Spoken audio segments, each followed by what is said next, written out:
All right, so I am here with Senator John McCain, and you are in D.C. This is an important day for D.C., for Iowa, for the entire country.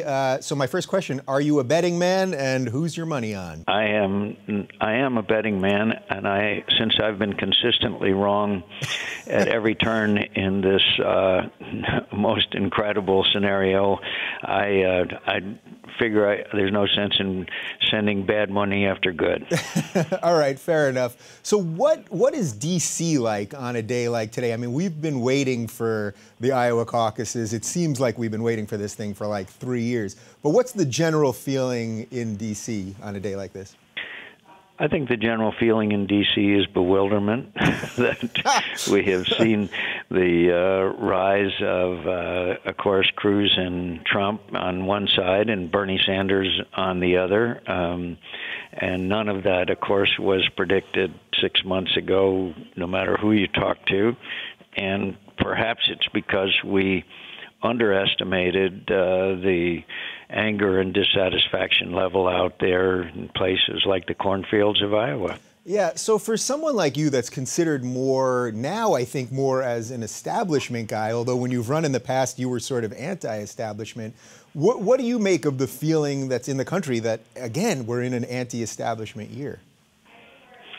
Well, first of all, I'm entertained that I was that I'm the establishment when my nickname was the Maverick, as you know, for a long time as a reformer. But life isn't fair, Jack Kennedy said. But I think that we've failed to appreciate the fact that millions of Americans have stopped looking for work, that there has been a very slow or non-existent recovery, at least in the view of middle-income Americans, which actually are shrinking.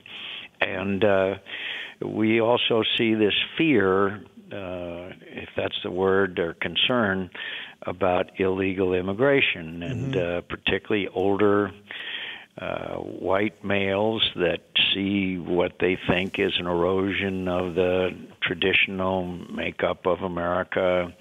And, of course, Trump and Cruz have played to all of these fears.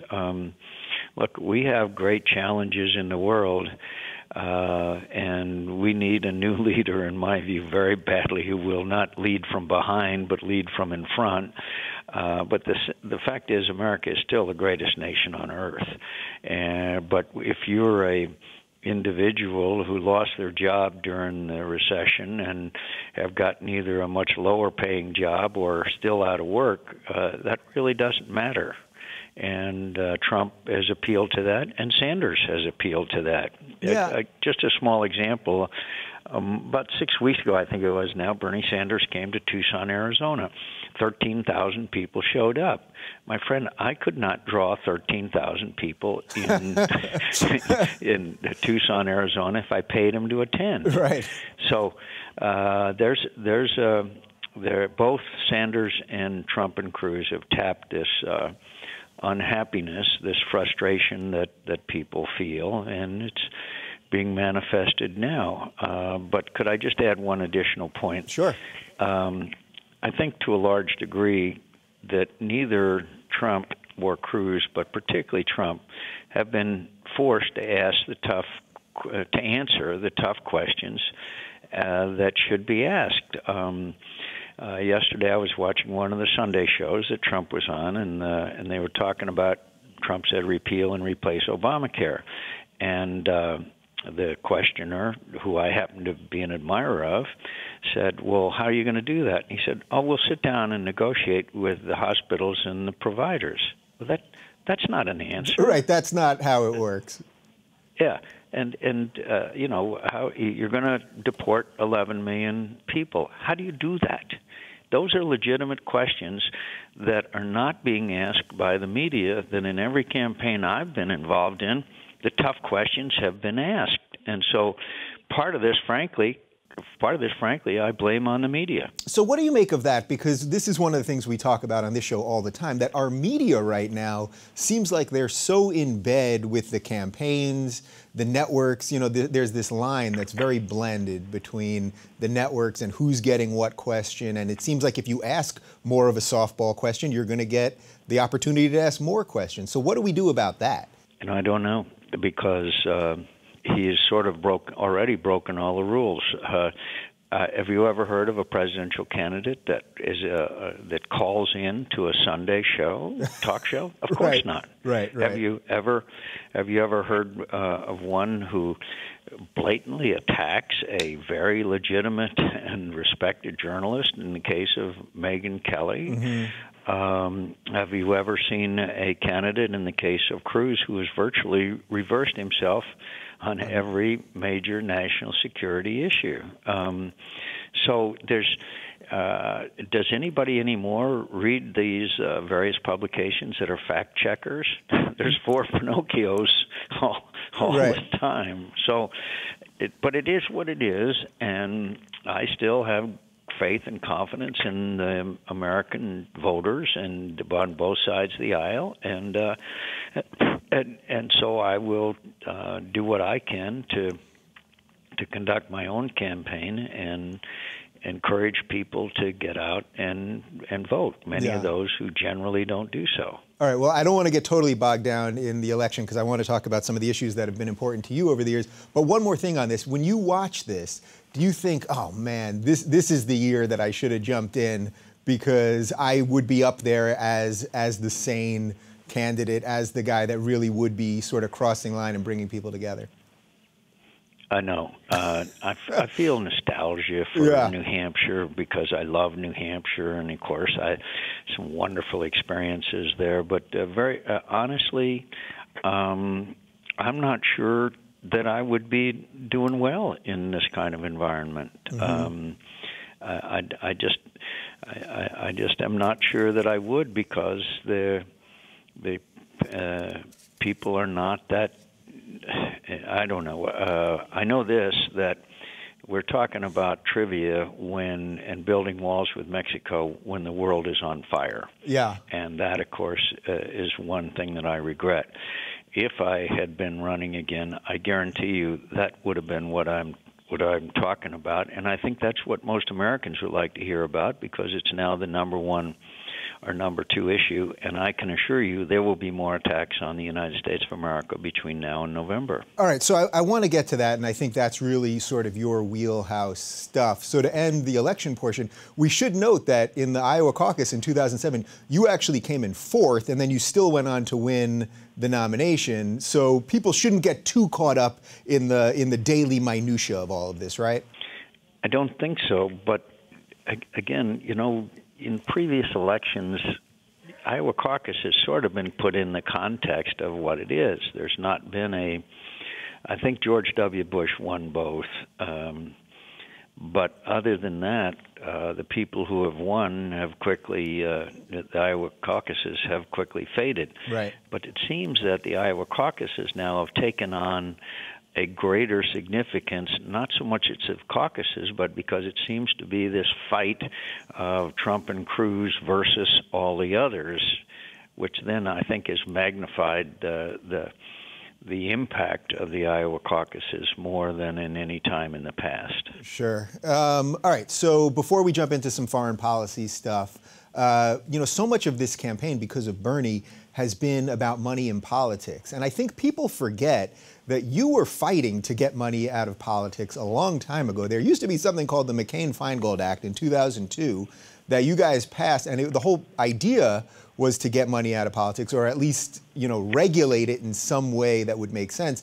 Does that seem like a whole other lifetime ago for you at this point? Because now we have more money in than ever, and the super PACs, and obviously everyone knows about the Citizens United Supreme Court decision and all that. I think it's a clear indication that the chickens have come home to roost. Mm-hmm. When you see that Ted Cruz, for example, got, $15 million each from 2 individuals, where you see hundreds of millions of dollars washing around, a lot of it untraceable. All I can assure you of, Dave, is that there will be a scandal. Yeah. And that scandal will probably have to do with foreign money.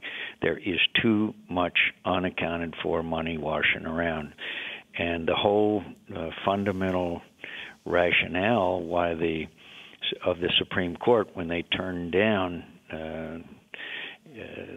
Mccain-Feingold with Citizens United is that money is free speech. Mm-hmm. Well, money is speech. I've always disagreed with that, because then that means that people that are incredibly wealthy, like these people that are funding campaigns, they can speak more loudly than the average citizen. So. Right. And isn't it a twofold? This is the logical result of the Supreme Court decision, which I predicted, and it's going to get worse before it gets better. Yeah, and isn't it a twofold problem? Because now not only is money going to the super PACs, which supposedly aren't coordinated with the campaigns, but I find that a little hard to believe, but it's that, and then also the traditional monies that campaigns got are actually going to the super PACs. So then the campaigns probably have to go and find money other ways too. So it's just like a whole conflation of problems, right? Yeah, and when you have one individual giving $15 million, I think it's obvious one of the reasons why there has not been a greater attrition so far, although we may see it after Iowa and then New Hampshire a week later, is because they've had these additional funds, which has kept them in the race, that they're able to afford the staff and all the expenses of a presidential campaign. So it has had many, many ramifications, and none of them that I've seen have been good for the country. Yeah. Do you think that the money directly leads to decisions being made? Like, I understand that it helps keep staff on and it keeps the operation going and all that kind of stuff. But do you think at the end of the day that it genuinely leads politicians, congressmen, senators, presidential candidates to actually making decisions in a certain way? It's hard for me to make that kind of a judgment, but I do know that there are certain things that happen around here that clearly have the influence of some of the major interests, financial interests, but I see that, for example. We just added, in a time of really short funds for defense, I just saw in this omnibus appropriations bill that we passed with about 48 hours notice with no amendments, a $225 million ship made in Mobile, Alabama, put in the middle of the night by, guess who? The Senator Shelby of Alabama. Right. That is a ship that the Navy, that's the second ship he's put in at $225 million each, which the Navy has said they neither want nor use. So Right. There's still a lot of the old-fashioned earmarking and pork barreling going on. Yeah, See my point? Yeah, I do. What do they say? The government, why buy one when you can build two at twice the price, right? Right, and it's one of the reasons why you see the cynicism that a lot of Americans have when they read about $225 million of their tax dollars going to build a ship that the Navy neither wants nor needs. Then, of course, they're cynical. Yeah. And then, of course, you have these tremendous cost overruns associated with some of our weapon systems, which are a national scandal. The USS Gerald R. Ford was supposed to cost $10 billion. It ended up, that's an aircraft carrier. Sure. It ended up costing $12 billion. And you know, there's only one place in America where they make aircraft carriers. It's disgraceful. Yeah. All right. So we get the money situation, and it doesn't seem to be getting better, but we shall see. So let's move on to foreign policy, because I think this is especially an area of your expertise, and I think it's partly, as you just said a moment ago, the world seems like it's on fire right now, and I think part of it is that people both internationally and domestically, we don't know what America is anymore. I feel like our policy is no longer we're either in the Middle East or we're not in the Middle East. We're watching ISIS grow. You know, we don't have a congressional declaration of war. Is this as big of a mess as it appears to be? Well, I will freely admit to being very upset and somewhat partisan on this issue. I will admit to that, but I believe that I am correct in that Lindsey Graham and I predicted everything that has happened, and I wish we had been wrong. There's three seminal events. One, when we pulled all our troops out of Iraq, which we didn't have to do, claiming that there had to be a status of forces agreement. By the way, there's about 4,000 back in without a status of force agreement. Right. Pulling all of them out left Iraq prey to the Shiites, and now the dominant force in Iraq is the Iranians. The second was when the Secretary of State Hillary Clinton, Secretary of Defense Panetta, and head of CIA, then General David Petraeus, recommended arming and equipping the Free Syrian Army. At that time, the president was saying it's not a matter of whether Bashar Assad falls, it's a matter of when. When the president turned that down, that basically gave a green light to the Iranians, the Hezbollah, and now the Russians to intervene. Third was, of course, the famous red line that the president said he would take military action if the Syrians used chemical weapons, and they did. And then after committing to doing so, he decided not to. That sent a message around the world that the United States word is not valued, and that's why you see the Saudis and other Gulf countries and others going their own way because they no longer have any confidence in the United States. Meanwhile, we watch the Chinese fill in islands and build runways in gross violation of national law. We watch Vladimir Putin dismember the Ukraine, and by the way, in a month or so, you will see an increased military activities by the Russians in eastern Ukraine. And so the world is, and then, in case you missed it, we now are going to attack ISIS, guess where? In Afghanistan. And the president still commits to reducing the troop numbers, and ISIS is metastasizing throughout the Middle East. They're now in Libya, of course. We're in Afghanistan. They're springing up everywhere, and they now have, for the first time in history, a terrorist state in Raqqa. So things are very bad, and it's a direct result of a failure of American leadership and a belief on the part of President Obama that with a new relationship with Iran, that it would be like Nixon to China and their behavior would be different. And I can't tell you, as a four-generation Navy family, my grandfather, my father, me, and my son, who is a naval officer, how absolutely ashamed and outraged I am about them putting American sailors on their knees with their hands clasped behind their necks.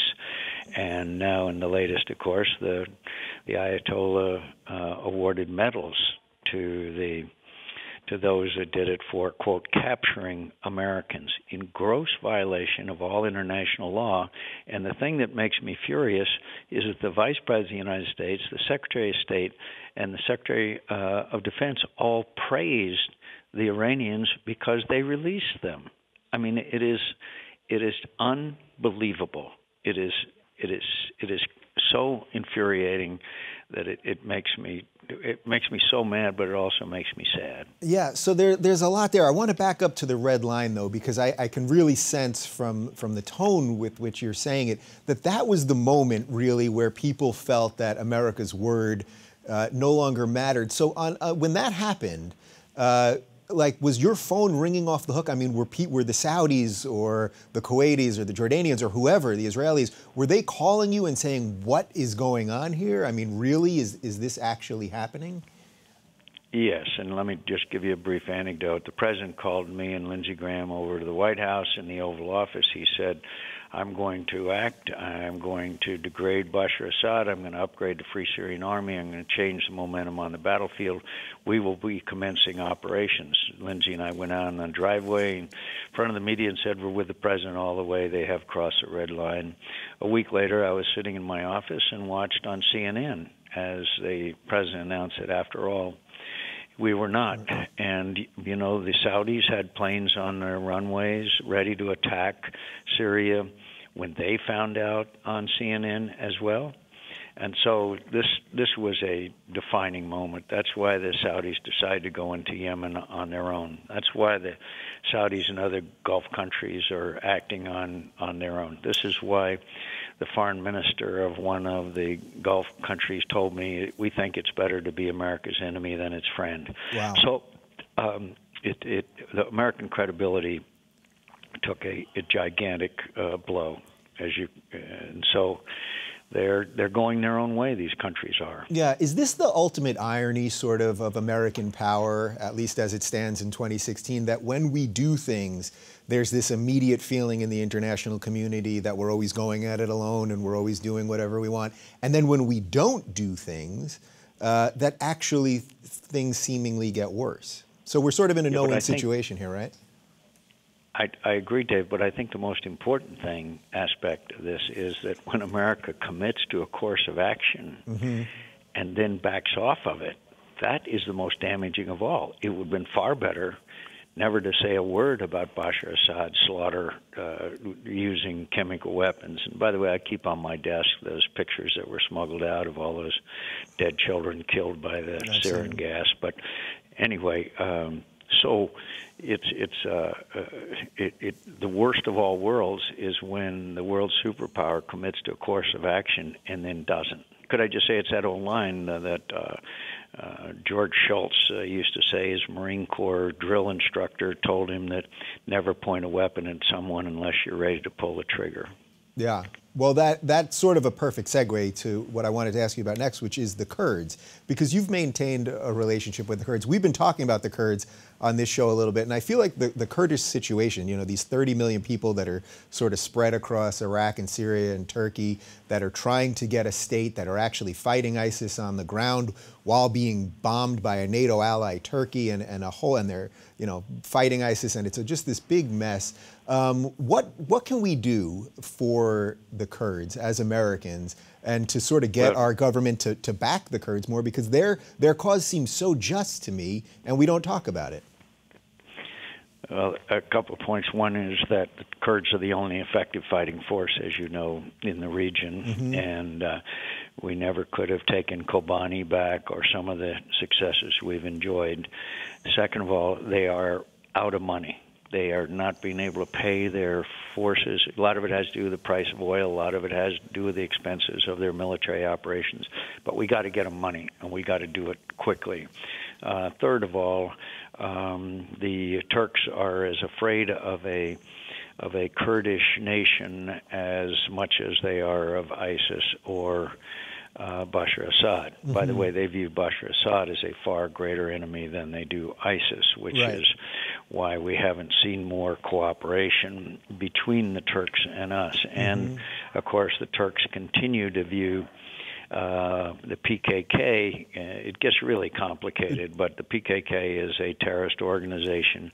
But there's other Kurdish outfits that are not terrorist, and they have been a very effective fighting force. But right now, they haven't got the weaponry they need, and most of all, they haven't got the money that they need in order to maintain the level of operations. They are in a severe economic crisis, but they are great fighters. They are great friends. They are wonderful people.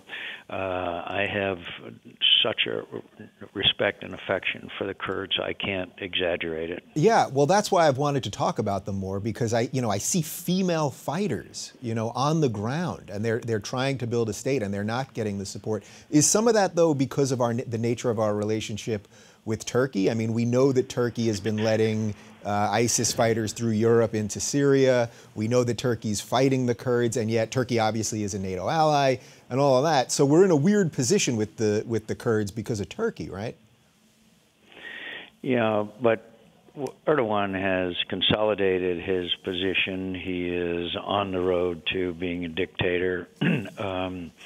He obviously he's overturned the election that put the opposition into a majority, and he is trying to consolidate basically what is a dictatorship. And we need to use the base at Incirlik for our operations, and I'm glad they allowed such a thing.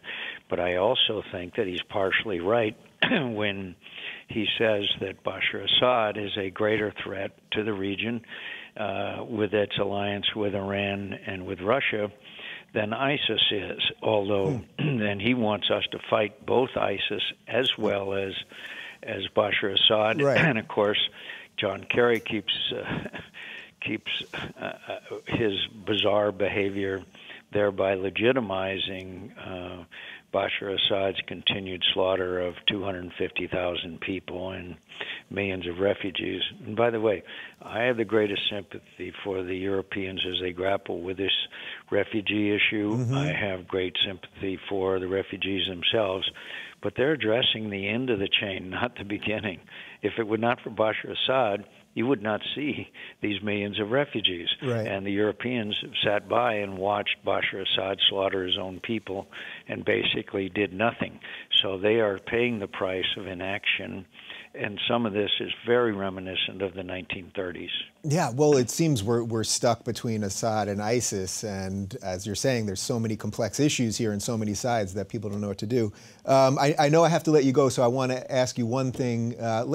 Give me something that on the hopeful side of all this, because I know this is sort of, it's powerful stuff. It can be depressing and it feels overwhelming, and I think especially in an election year, it all gets ramped up to the point where people don't know what's going on. So what do you take that can make people feel good about all this? Well, with the right leadership, America's possibilities and probabilities are unlimited. We're now energy independent. You're not old enough, but I am, to remember waiting in gas lines for hours and to get 5 gallons of gas because OPEC had their hand on the energy throttle. And that can never happen again. In fact, if we did the right thing, we could export our natural gas that is now being flared in the North Dakota oil fields and get it to the living rooms of Kiev and other countries in Eastern Europe, so they wouldn't be dependent on Russian energy.